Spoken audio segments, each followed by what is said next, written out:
Друзі, вітаю! Сьогодні переді мною стоїть задача протягнути трубу на воду через весь будинок. Ось в краєчку, ви бачите, гільза закладена, яка вже закопана через будинок. І зараз потрібно в ню завести трубу. Тут у нас проблема, що ввід води в одній стороні, а санузел має бути в другій стороні будинка. Тому прийнято рішення було через будинок, поки що будівельні роботи йдуть, провести ось таку гільзу і закинути в ню трубу.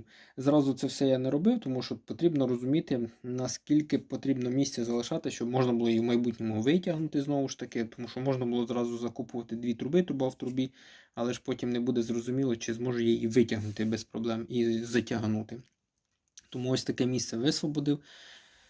Не знаю, як тут сказати, сантиметрів 40, напевно, по діагоналі від кута. Подивлюсь, чи я зможу тут загнути трубу. На своєму досвіді я робив в 40-ву трубу 20-ту запихав, десь теж метрів 20. 25 метрів десь 25-ї труби в 50-ту гільзу, теж без проблем запихав. Ну, а тут трошки проблема 40-ва гільза і 25-та труба.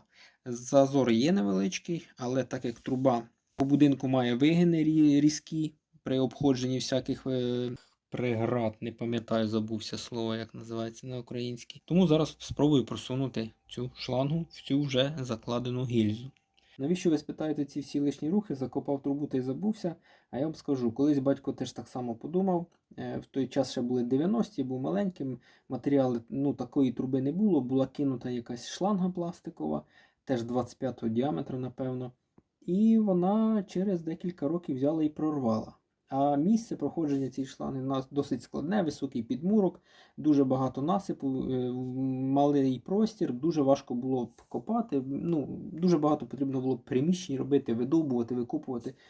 Тому батько взяв ще менший шланг, десь 20-й. Знову ж таки, він не сильно придатен для постійного підключення води, але з того, що було, і він почав пропихувати той шланг в той зазору, там, до слова, зовсім не було. Я не знаю, як йому це вдалося пропихнути, але я пам'ятаю, що він дуже довго мучився, поливав мастилом чи олією, щоб це все просувалося.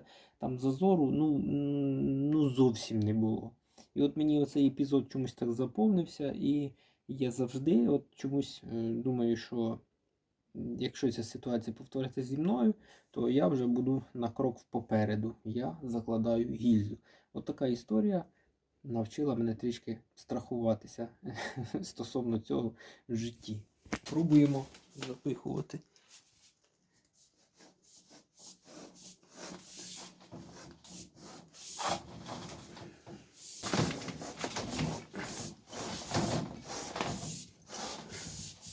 Незручно, що й камера заважає, Напевно, я вимикатимуся і таким способом буду далі її запихати. Дуже мало місця в стиснені обставини. Це було нелегко, але я все зробив. Так, якщо ваш шланга десь іде ось такими зігзагами, то краще вибирати 50-ту гільзу і 25-ту трубу. Або ж 40-ту гільзу і 20-ту трубу, щоб був більший зазор. Тому що якраз в кінці в мене йде поворот спочатку в одну сторону, потім різко в другу сторону з таким зігзагом.